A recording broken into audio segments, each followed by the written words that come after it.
안녕하십니까, 서영석입니다. 요즘 카카오톡이라든지 이런 데를 통해 가지고 문재인이 뭐 20조 원을 갖고 있다, 금괴를 1000톤 갖고 있다, 200톤 갖고 있다, 이따위 말도 안 되는 이야기가 떠돈다고 합니다. 사실 어떤 분이 1인 시위를 했어요. 문재인 비자금 1조 원짜리 20장 20조 원, 금 20톤을 갖고 있다라고요. 200톤입니다. 200톤. 그래서 즉각 한수하라, 이따위 이야기까지 나돌기도 했는데요. 사실 웃기는 이야기입니다. 전 세계 금 보유량을 보면요, 대한민국 104톤 갖고 있어서 32위입니다. 그 덜떨어진 인간의 주장대로 문재인이 금을 만약 200톤을 갖고 있다면 전 세계 국가 금 보유량 순위에서도 21위에 해당합니다. 또한 문재인이 20조 원을 갖고 있다면 개인 재산 1위입니다. 1위. 아마 삼성전자 이건희 회장보다 더 많은 재산을 갖고 있을 겁니다. 이따위를 말이라고 던지는 이런 인간들 많이 있습니다. 사이버 명예훼손입니다. 이것도 일종의. 여기에 대해서 한겨레 곽병창 기자가 사이버 명예훼손 문재인과 박근혜의 경우라는 글을 통해서 비교해주고 있습니다. 들어보시죠. 검찰이 사이버 명예훼손 전담 수사팀을 발족시켰을 때 느낀 혼란은 단지 법체계상의 문제에 그치는 건 아니었습니다. 검찰이 나의 명예 감정을 대신 느껴주고 대신 정리하고 대신 복수하겠다고, 어쩌다 나와 이 나라 국민은 제 명예가 훼손되는지 여부를 느끼지도 판단하지도 못하는 그런 바보가 되었나. 언제부터 대통령은 나의 감각과 이성의 뇌수가 되고 수사기관은 나의 신경다발이 되었나. 친구가 내민 선의의 손길도 상황에 따라 좋을 수도 역겨울 수도 있는 게 나의 감정입니다. 욕이라 해도 관계에 따라서는 애정의 표시가 될 수도 있고 저주가 될 수도 있는 게 나의 감정입니다. 그런 명예 감정의 훼손 여부는 본인만이 느끼고 판단할 수 있습니다. 부모 형제라도 나 대신 느끼고 판단할 수는 없습니다.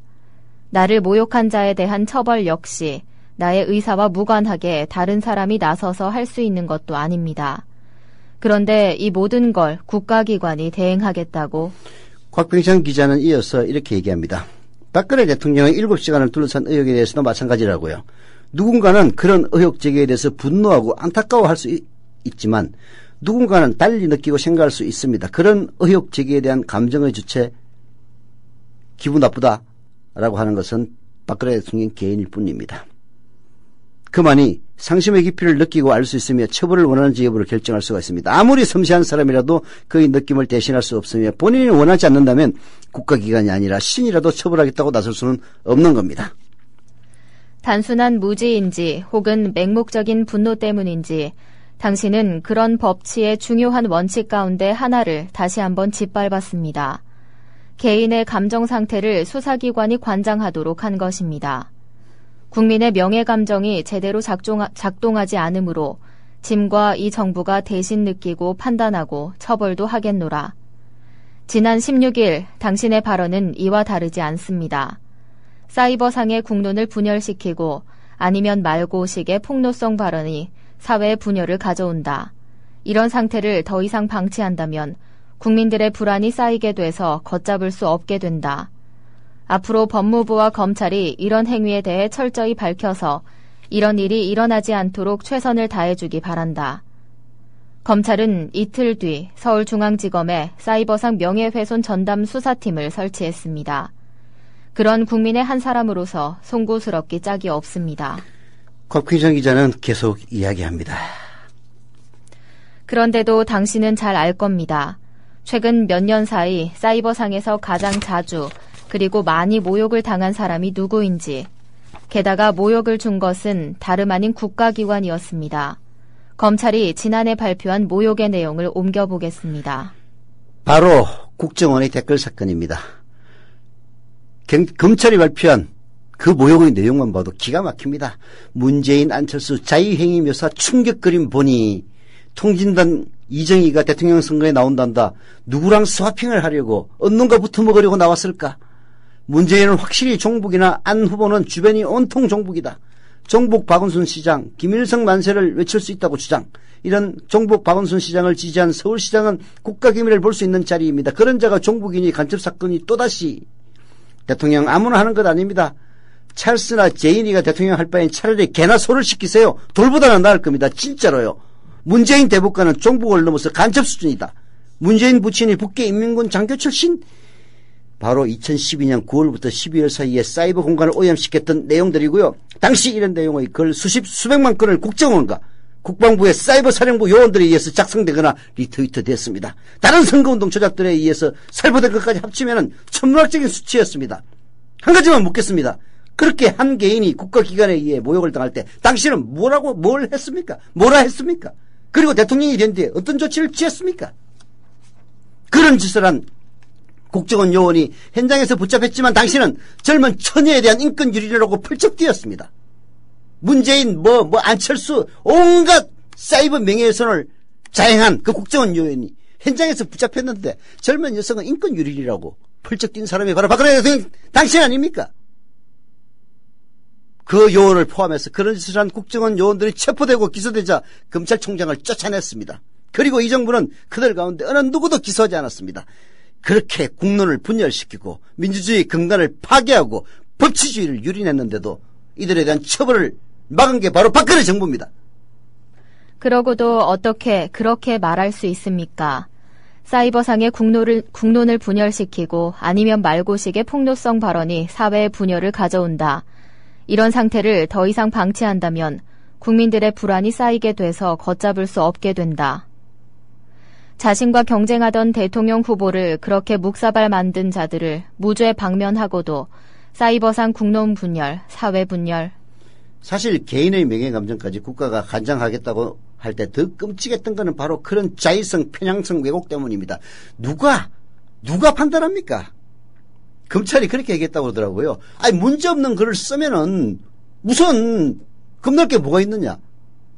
깡패가 그래서 그 역사학자인 전우영 씨가 그렇게 얘기를 했어요. 깡패가 까불면 죽는다라고 했을 때 안 까불면 되지. 근데 그 까분다 만다를 판단하는 게 누굽니까? 문제 있느냐 없느냐를 판단하는 게 누굽니까? 바로 검찰 아닙니까? 그래서 개인의 명예감정까지 국가가 간장하겠다고 할 때 더 끔찍한 거는 그런 자의성, 편향성 왜곡입니다. 결국 대통령과 이 정권의 불리한 것만 골라 징벌하겠다는 그런 것 아니겠습니까? 차라리 국가모독죄를 제정했던 유신체제가 이보다 더 민주적이지 않았나 싶은 이유도 바로 거기에 있는 겁니다. 그때는 적어도 개인의 명예감정 처리를 국가가 대행하겠다고 나서지는 않았으니까 말입니다. 국가모독죄는 해외에서 유신체제와 유신헌법에 대한 비난을 막기 위해 제정됐습니다. 그 후 대통령도 국가기관이라는 핑계를 대며 대통령에 대한 비난을 봉쇄하는 도구로 이 조항을 이용했죠. 민주화와 함께 가장 먼저 철폐된 건 그런 시대착오성 때문입니다. 하지만 그때도 지금처럼 개인의 감정까지 국가가 멋대로 관장하겠다고 나서지는 않았습니다. 차라리 모독죄를 부활하거나 할 일이지. 지극히 사적인 명예훼손죄를 국가 통제에 이용하려 하고 있으니 그저 한숨만 나올 뿐입니다. 그 배경 역시 대통령의 7시간 논란을 포함해서 대통령에 대한 비판 혹은 비난 때문이었을 겁니다. 지난 7일 윤두현 청와대 홍보수석은 문제의 상케이 보도에 대해 이렇게 얘기했습니다. 소송은 제3자 즉 자유청년연합의 고발로 이미 시작됐지만 소송 주체에 따라 법적 의미가 많이 달라진다. 우리는 엄정하게 끝까지 민형사상 책임을 묻겠다라고 얘기를 했습니다. 나흘 뒤 민경욱 대변인은 이렇게 말을 바꿉니다. 제3자가 고발한 내용에 대해서 추이를 예의주시하고 있다. 직접 대응을 안 할 수도 있다는 뜻이냐는 기자의 질문에 쉽게 답하기 어려운 부분이라고 얘기합니다. 청와대는 직접 책임을 묻는 건 포기한 것 같습니다. 왜 그랬을 것 같습니까? 당사자인 대통령이나 청와대가 고소했을 경우 보도 내용이 거짓인지 여부를 다투어야 합니다.